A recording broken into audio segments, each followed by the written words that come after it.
ಇತ್ತೀಚಿನ ಸಂಚಿಕೆಗಳನ್ನು ಜಾಹೀರಾತಿನ ಕಿರಿಕಿರಿ ಇಲ್ಲದೆ ನೋಡಿ.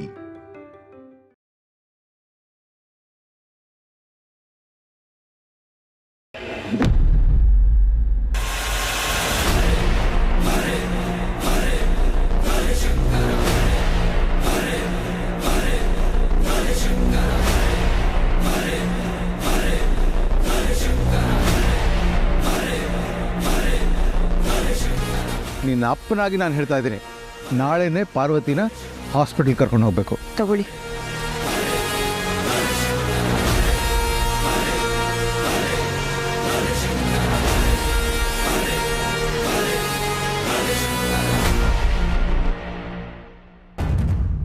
ಯಜಮಾನ್ರೆ, ಇಷ್ಟೊಂದು ದುಡ್ಡೆಲ್ಲಿಂದ ಬಂತು? ನನಗೂ ಅದೇ ಗೊತ್ತಾಗ್ತಾ ಇಲ್ಲ ಪರು. ಓರೇನೋ ಚೌಪಡಿಗೆ ಇಟ್ಕೊಳ್ಳೋ ಅಂತ ಹೋದೆ, ಅಷ್ಟೊತ್ತಿಗೆ ಕೈಗೇನೋ ಸಿಕ್ತಂಗಾಯ್ತು. ತೆಗೆದು ನೋಡಿದ್ರೆ ಇಷ್ಟೊಂದು ದುಡ್ಡು.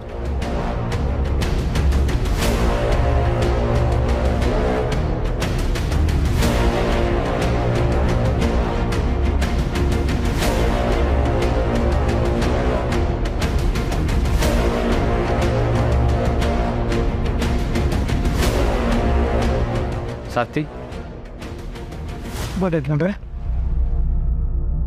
ಈ ದುಡ್ಡು ನೀವು ತಾನೇ ಇಟ್ಟಿದ್ದು?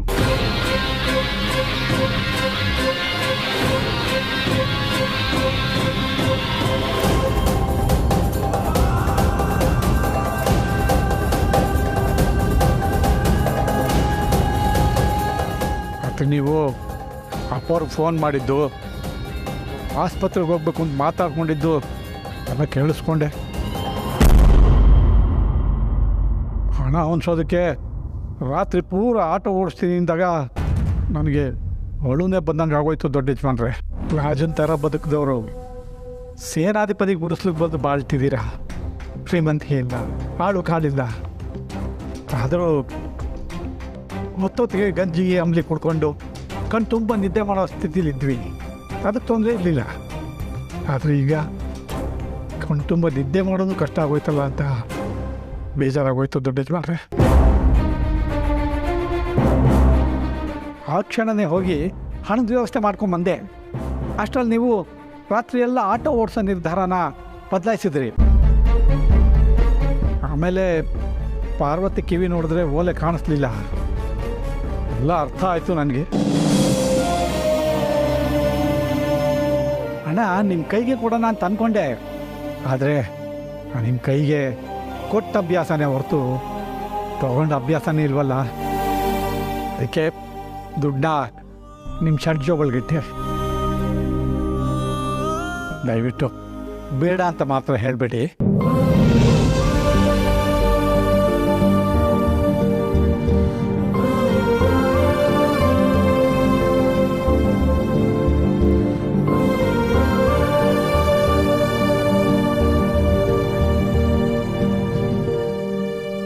ನೋಡ್ದಿಯಪ್ಪ ನೀನ್ ಅಳಿಯನ್ನ? ಅಲ್ಲ, ನನಗೆ ನಾಳೆನೇ ಓಲೆ ಬಿಡಿಸ್ಕೊಡ್ಬೇಕು, ಇಲ್ಲ ಅಂತಂದ್ರೆ ನಾನು ಊಟ ತಿಂಡಿ ಮಾಡಲ್ಲ ಅಂತ ಏನಾದರೂ ಕೂತ್ಕೊಂಡಿದ್ನಾ? ನೋಡು, ನೀನು ಹೇಳಿದ ತಕ್ಷಣ ನಾನು ಓಲೆ ಅಡ ಇಡೋದನ್ನ ಹೇಗೆ ಕೈ ಬಿಟ್ಬಿಟ್ರು ಅಂತ. ಅವ್ರಿಗೆ ನನಗಿಂತ ನಿನ್ನ ಮೇಲೆ ಪ್ರೀತಿ ವಿಶ್ವಾಸ ಜಾಸ್ತಿ. ಯಾಕಪ್ಪ, ಏನಾಯ್ತು? ನೀನು ನಿಜವಾಗ್ಲೂ ನನ್ನ ಮಗಳು ತಾನೆ? ನಿನಗೆ ಈಗ ಮದುವೆ ಆಗಿರಬಹುದು, ಆದರೆ ನನ್ನ ಬಾಂಧವ್ಯದಲ್ಲಿ ಏನು ವ್ಯತ್ಯಾಸ ಆಗಲ್ಲ ಅಂತ ಯಾವ ಅರ್ಥದಲ್ಲಿ ಹೇಳ್ಬೇಕು ನಿನಗೆ? ಅಲ್ಲಪ್ಪ, ನಾನೇನು ಮಾಡಿದೆ? ದೊಡ್ಡ ಯಜಮಾನ್ರ ಕತೆ ಬಿಡು. ನೀನಾದರೂ ಪಾಪ ಆಸ್ಪತ್ರೆಗೆ ಹೋಗೋದು ದುಡ್ಡು ಬೇಕು ಅಂತ ಕೇಳೋದಕ್ಕೆ ಏನಾಗಿತ್ತು? ಆಸ್ಪತ್ರೆ ಚೆಕಪ್ಗೆ ದುಡ್ಡು ಹಂಚಕ್ಕೆ ಆಗದೇ ಅಷ್ಟು ಕಷ್ಟನಾ ನಿಮ್ಮ ಅಪ್ಪನಿಗೆ? ಈಗಾಗಲೇ ನೀನು ನಮ್ಮಿಬ್ಬರನ್ನೂ ನೋಡ್ಕೋತಿದ್ಯಾ, ಸುಮ್ಮನೆ ಯಾಕೆ ನಿನಗೆ ಕಷ್ಟ ಕೊಡೋದು ಅಂತ ಕೇಳಲಿಲ್ಲ. ನಾನು ನೆಮ್ಮದಿಯಾಗಿರೋದು ನಿಮ್ಗೆ ಇಷ್ಟ ಇಲ್ವಾ? ನಾಳೆ ಬರೋಂಥ ಮೊಮ್ಮಕ್ಕಳನ್ನ ನೋಡ್ಕೊಳಕ್ಕಾಗದೇ ಇರೋಂಥ ತಾತ ಅಲ್ಲ ನಾನು. ಮಕ್ಕಳ ಕಷ್ಟ ಕಾಲದಲ್ಲಿ ಅವ್ರಿಗೆ ಸಹಾಯ ಮಾಡಿದ್ರೆ ಅದರಿಂದ ಸಿಗೋ ಸುಖ ಎಂಥದ್ದು ಅಂತ ಗೊತ್ತಾ ನಿಮಗೆ? ಯಾಕೆ ನನ್ನ ಹೊರಗಿನ ಒಂಥರ ನೋಡ್ತೀರ ನೀವು? ನಾನು ನಿಮ್ಮಪ್ಪ. ನಿನ್ನ ಹೊಟ್ಟೆಯಲ್ಲಿ ಬೆಳೀತಿರೋದು ಅರಸನ ಕೋಟೆ ಕುಡಿನೇ ಇರಬಹುದು, ಆದರೆ ನನಗೂ ಮೊಮ್ಮಗರು ತಾನೆ. ನನಗೂ ಅದಕ್ಕೆ ಸಂಬಂಧಪಟ್ಟ ಜವಾಬ್ದಾರಿ ನಿಭಾಯಿಸೋದಕ್ಕೆ ಅವಕಾಶ ಕೊಡಿ. ಮುಲಾಜು ಹೊರಗಿನವ್ರ ಜೊತೆ ಇರಲಿ, ಸ್ವಂತದವ್ರ ಜೊತೆ ಅಲ್ಲ. ತಪ್ಪಾಯ್ತಪ್ಪ, ಇನ್ನೊಂದ್ಸಲ ಇಂಥ ದೊಡ್ಡ ಕೆಲಸ ಮಾಡಲ್ಲ. ದಯವಿಟ್ಟು ಕ್ಷಮಿಸ್ಬಿಡು.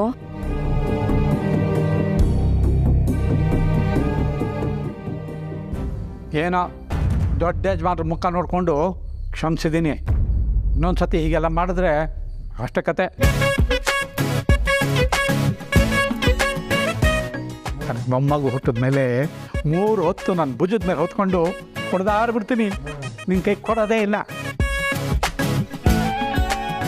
ಆಮೇಲೆ ನೀನು ಅಪ್ಪ ಅಪ್ಪ ನನ್ನ ಮಗು ಕೊಡೋದು, ನಾನು ಎತ್ಕೊಂಡು ಆಟ ಆಡಿಸ್ತೀನಿ, ನನಗೂ ಸಮಯ ಕೊಡು ಅದ್ರ ಜೊತೆ ಅಂತ ಕೇಳ್ಕೋಬೇಕು, ಬೇಡ್ಕೋಬೇಕು. ಹಂಗೆ ಮಾಡಿಬಿಡ್ತೀವಿ ನಾನು ನನ್ನ ಮೊಮ್ಮಗು ಸೇರಿಕೊಂಡು. ಹೇಳ್ತೀನಿ ಸರ್, ಸರಿ ಗೊತ್ತಾಯ್ತು. ಹೋಗಿ ಆಸ್ಪತ್ರೆಗೆ, ಅಲ್ಲಿ ಅಪ್ಪೋರು ನಿನ್ನ ದಾರಿನೇ ಕಾಯ್ತಿದ್ದಾರೆ. ಸರಿಯಪ್ಪ. ಪಾರು, 1 ನಿಮಿಷ.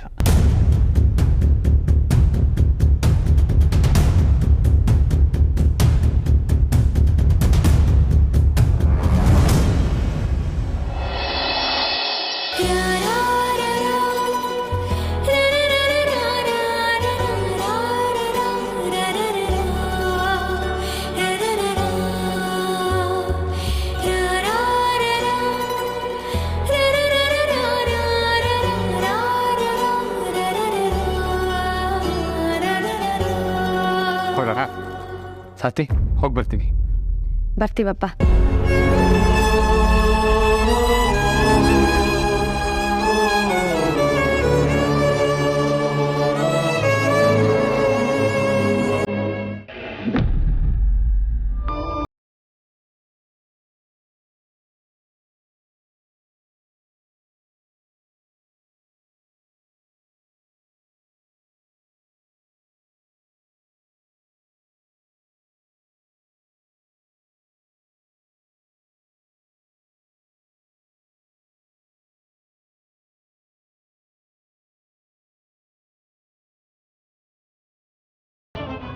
ಮಾಮ್, ಆಫೀಸ್ಗೆ ಹೋಗಿ ಬರ್ತೀನಿ, ಆಶೀರ್ವಾದ ಮಾಡಿ.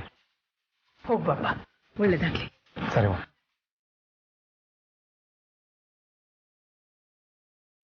ಅಕ್ಕ, ನಾನು ಸ್ವಲ್ಪ ಹಾಸ್ಪಿಟ್ಲಿಗೆ ಹೋಗಿ ಬರ್ತೀನಿ.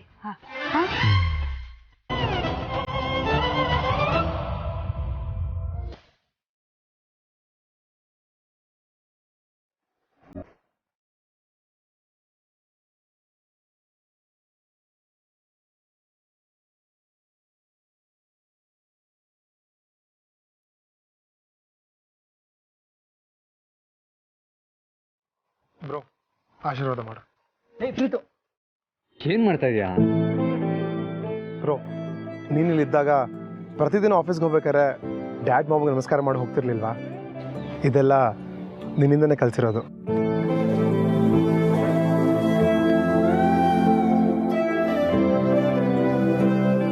ಡ್ಯಾಡ್ ಮಾಮ್ ಆದಮೇಲೆ ನನಗೆಲ್ಲ ನೀನೇ ಅಲ್ವಾ, ಅದಕ್ಕೆ ನಿನ್ನ ಕಾಲಿಗೂ ನಮಸ್ಕಾರ ಮಾಡ್ತಿದ್ದೀನಿ.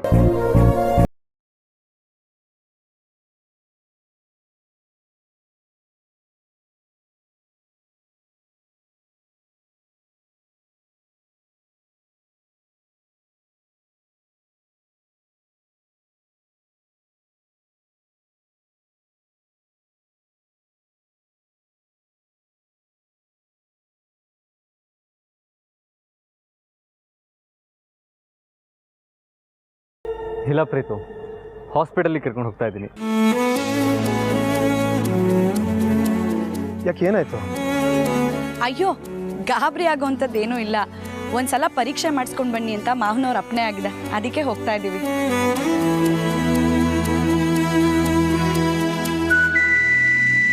Bro, if you don't mind, ಅದಕ್ಕೆ ನಾನು ನನ್ನ ಕಾರಲ್ಲಿ ಹಾಸ್ಪಿಟಲ್ ಡ್ರಾಪ್ ಮಾಡಲಾ? ಬೇಕಿದ್ರೆ ಟೆಸ್ಟ್ ಎಲ್ಲ ಮುಗಿದ್ಮೇಲೆ ಜೋಪಾನ ವಾಪಸ್ ಮನೆಗೆ ಕರ್ಕೊಂಬಂದು ಬಿಟ್ಟು ಹೋಗ್ತೀನಿ. ನಿನ್ನ ಕನ್ಸನ್ ಏನು ಅಂತ ನನಗೆ ಅರ್ಥ ಆಗುತ್ತೆ ಪ್ರೀತು, ಯೋಚನೆ ಮಾಡಬೇಡ. ನಿಮ್ಮ ಅತ್ತಿಗೆನ ಆಟೋದಲ್ಲೇ ನಿಧಾನವಾಗಿ ಕರ್ಕೊಂಡು ಹೋಗಿ ಜೋಪಾನವಾಗಿ ಕರ್ಕೊಂಬರ್ತೀನಿ. ನೀನು ಆಫೀಸ್ಗೆ ಹೋಗ್ಬಾ. ಇದೇ ಫೈನಲ್ಲಾ? ಹೌದು, ಯಜಮಾನ ಆದವನು ಕರೆಕ್ಟ್ ಟೈಮ್ಗೆ ಆಫೀಸ್ಗೆ ಹೋಗಬೇಕು. ಯಜಮಾನನ ನೋಡೆ ಮಿಗ್ದವರೆಲ್ಲ ಇನ್ಫ್ಲೂಯೆನ್ಸ್ ಆಗೋದು.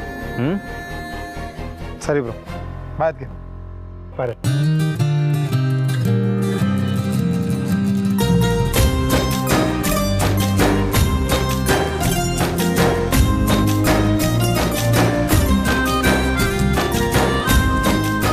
ವಿದ್ಯಾ ಹಾಸ್ಪಿಟಲ್ ಹೋಗ್ತಾ ಇದೆಯಾ? ಅಲ್ಲಿ ಎಷ್ಟು ಖರ್ಚಿರುತ್ತೋ ಏನೋ. ಯಾವುದಕ್ಕೂ ಬೇಡಪ್ಪ, ನನ್ನ ಹತ್ರ ಇದೆ, ಇಟ್ಕೊಳ್ಳಿ. ಸ್ವಾಭಿಮಾನಿ.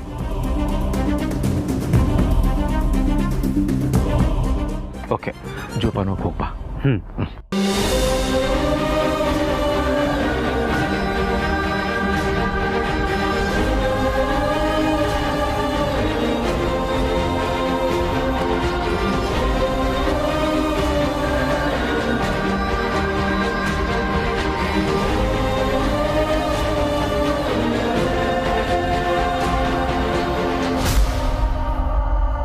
ನಾನು ತಕ್ಷಣ ಆಸ್ಪತ್ರೆಗೆ ಹೋಗ್ಬೇಕು.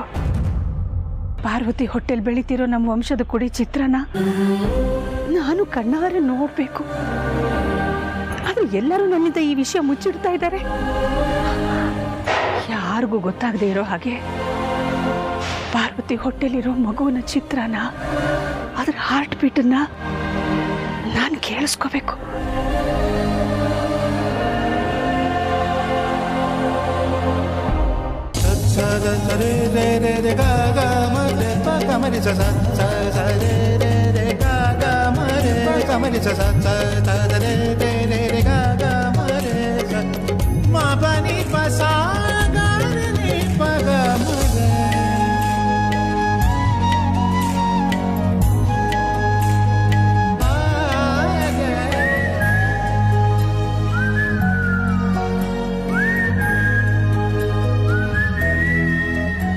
ಯಜಮಾನ್ರೆ, ಆಟೋ ಓಡಿಸೋರ್ ಗಮನ ಮುಂದೆಗಡೆ ರಸ್ತೆ ಮೇಲಿರ್ಬೇಕು, ಹಿಂದೆಗಡೆ ಕೂತಿರೋರ್ ಮೇಲಲ್ಲ.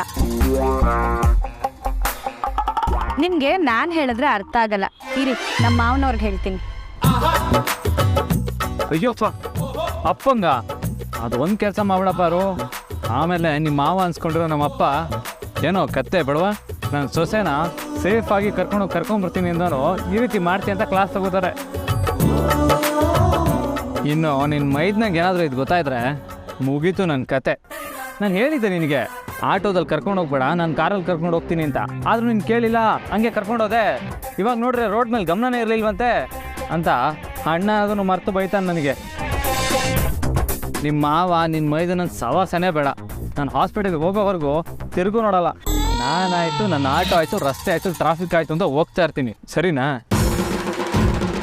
ಯಜಮಾನ್ರೆ, ಜನ ನೀನು ಬಸ್ರಿ ಅಲ್ವಾ, ಅವಳು ಹಾಸ್ಪಿಟ್ಲಿಗೆ ಕರ್ಕೊಂಡು ಹೋಗ್ಬೇಕಿತ್ತು ತಾನೆ?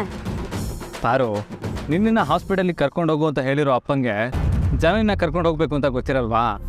ಮೋಸ್ಟ್ಲಿ ಜನನ ಹಾಸ್ಪಿಟಲಿಗೆ ಕರ್ಕೊಂಡು ಹೋಗೋದ್ರ ಬಗ್ಗೆ ಮನೇಲಿ ಮಾತುಕತೆ ಆಗಿರುತ್ತೆ. ಅದಕ್ಕೆ ಅಪ್ಪ ನನಗೂ ಹೇಳಿರ್ತಾರೆ, ನೀನು ಜನನಿ ಬಗ್ಗೆ ಏನು ಯೋಚನೆ ಮಾಡಬೇಡ, ಅಮ್ಮ ನೋಡ್ಕೋತಾರೆ. ನಾವ್ಯಾವಾಗ ಹೊರಡೋಣವಾ?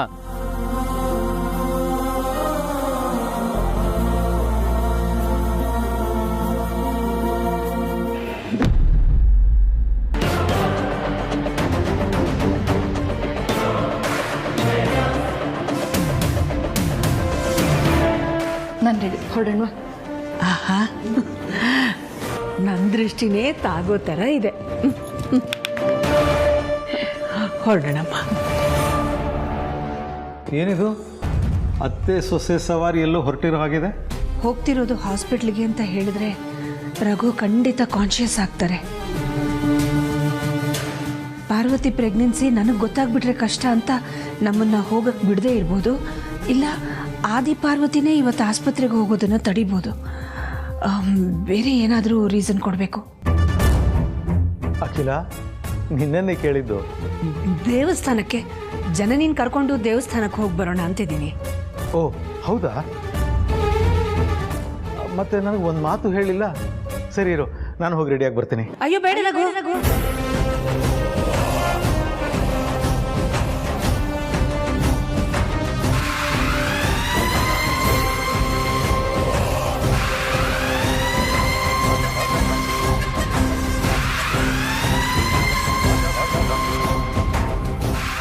ಅಂದರೆ ತುಂಬ ಮೆಟ್ಲುಗಳನ್ನು ಹತ್ತಬೇಕು.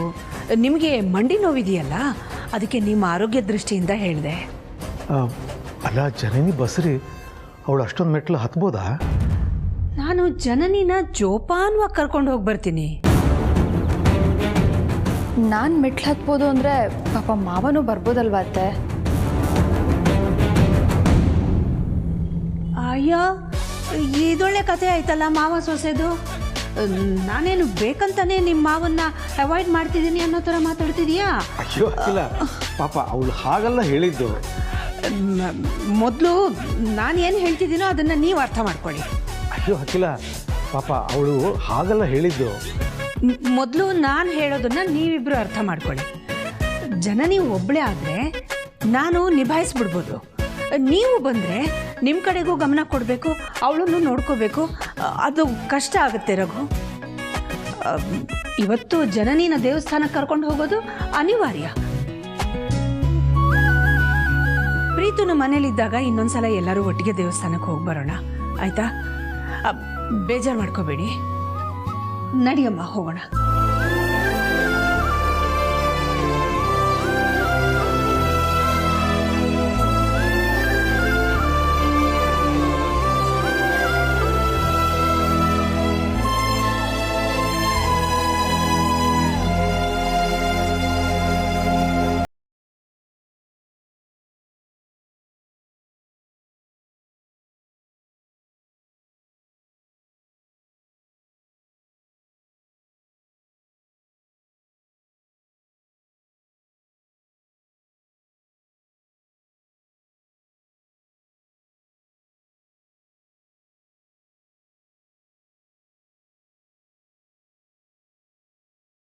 ಮೇಡಮ್, ಸ್ಕ್ಯಾನಿಂಗ್ ಏನು ಮಾಡಲ್ವಾ? ಅದರ ಅಗತ್ಯ ಏನೂ ಇಲ್ಲಮ್ಮ. ಭಯ ಪಡುವಂಥದ್ದು ಏನೂ ಇಲ್ಲ. ಒಂದು 10 ದಿನಕ್ಕೆ ಮಾತ್ರ ಬರ್ಕೊಡ್ತೀನಿ. ತಪ್ಪದೆ ತಗೊಳ್ಳಿ, ಎಲ್ಲ ಸರಿ ಹೋಗುತ್ತೆ.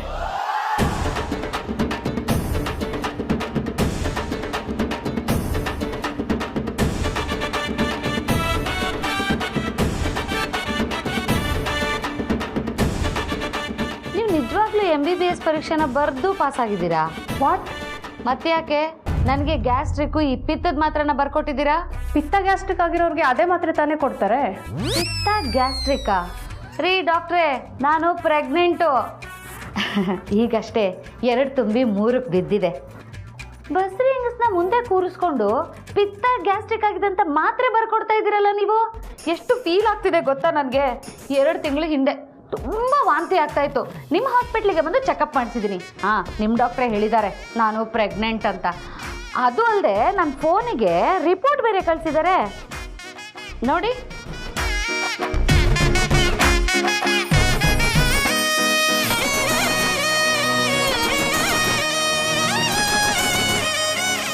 ರೀ ರಂಗಸ್ವಾಮಿ, ಬನ್ನಿ ಇಲ್ಲಿ.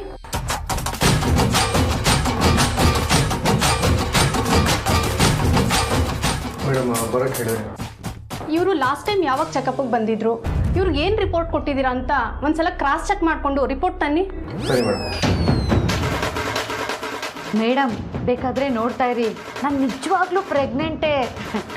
ನನಗೆ ಬೈಕೆಗಳೆಲ್ಲ ಶುರುವಾಗ್ಬಿಟ್ಟಿದೆ.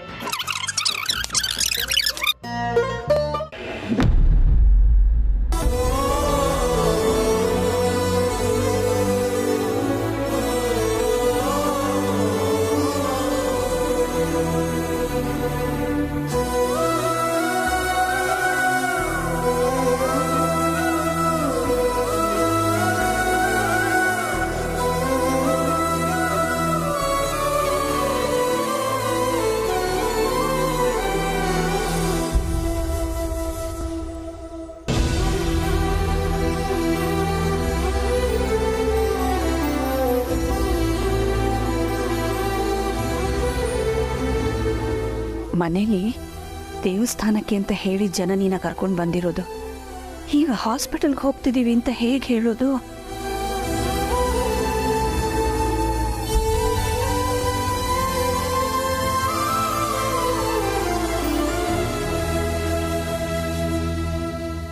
ಓ ಮೈ ಗಾಡ್, ಏನಾಯ್ತತೆ?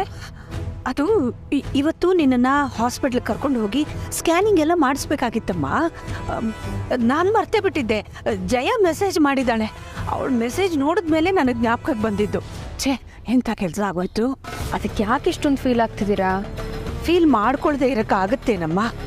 ನನ್ನ ಸೊಸೆ ಹೊಟ್ಟೆಲಿರೋ ನಮ್ಮ ವಂಶದ ಕೊಡಿ ಚಿತ್ರನ ಸ್ಕ್ಯಾನಿಂಗ್ನಲ್ಲಿ ಕಣ್ಣಾರೆ ನೋಡಬೇಕು, ಆನಂದ ಪಡಬೇಕು ಅಂತ ಅದು ಎಷ್ಟು ಕಾಯ್ತಾ ಇದ್ದೆ ನಾನು. ಈಗ ನಾವು ನಮ್ಮ ಫ್ಯಾಮಿಲಿ ಡಾಕ್ಟರ್ ಆಸ್ಪತ್ರೆಗೆ ಹೋದ್ರೇ ಅದೆಲ್ಲ ನೆರವೇರೋದಕ್ಕೆ ಸಾಧ್ಯ. ಆದರೆ ನಾನು ನಿನ್ನ ಹತ್ರ ದೇವಸ್ಥಾನಕ್ಕೆ ಹೋಗ್ತಾ ಇದ್ದೀವಿ ಅಂತ ಹೇಳ್ಬಿಟ್ಟಿದ್ದೀನಿ. ಅಯ್ಯೋ ಅತ್ತೆ, ಅದಕ್ಕೆ ಯಾಕೆ ಇಷ್ಟೊಂದು ಟೆನ್ಷನ್ ಮಾಡ್ಕೋತಾ ಇದ್ದೀರಾ ನೀವು? ಅಲ್ಲ, ನಾವು ದೇವಸ್ಥಾನಕ್ಕೆ ಇನ್ನೊಂದಿನ ಹೋದ್ರೆ ಆಗುತ್ತಲ್ವಾ? ಆಗುತ್ತೆ, ಆದರೆ ಇದ್ರೆಲ್ಲ ಏನೂ ಇಲ್ಲ ಅತ್ತೆ. ನೀವೇನಾದರೂ ಹರಿಸ್ಕೊಂಡಿದ್ರೆ ಇಬ್ಬರು ಒಟ್ಟಿಗೆ ದೇವಸ್ಥಾನಕ್ಕೆ ಹೋಗಿ ಕ್ಷಮೆ ಕೇಳಿದ್ರಾಯ್ತು. ಇವತ್ತು ಹಾಸ್ಪಿಟಲ್ಗೆ ಹೋಗೋಣ ಅಷ್ಟೇ ಅಲ್ವಾ? ಎಷ್ಟು ಸಿಂಪಲ್ ಆಗಿ ಪ್ರಾಬ್ಲಮನ್ನು ಸಾಲ್ವ್ ಮಾಡಿಬಿಟ್ಟಿಯಮ್ಮ ನೀನು. ಹಾಗೆ ಮಾಡೋಣ. ಅಭಯ ಹಾಸ್ಪಿಟ್ಲಿಗೆ ಹೋಗಪ್ಪ. ಅತ್ತೆ, ಅವ್ರು ಹೋದ್ಸರಿ ಕೊಟ್ಟಿದ್ದ ರಿಪೋರ್ಟ್ ತಗೊಂಡಿಲ್ವಲ್ಲ? ಕಾರಲ್ಲೇ ಇದೆಯಮ್ಮ. ಹಾಗಾದ್ರೆ ಓಕೆ.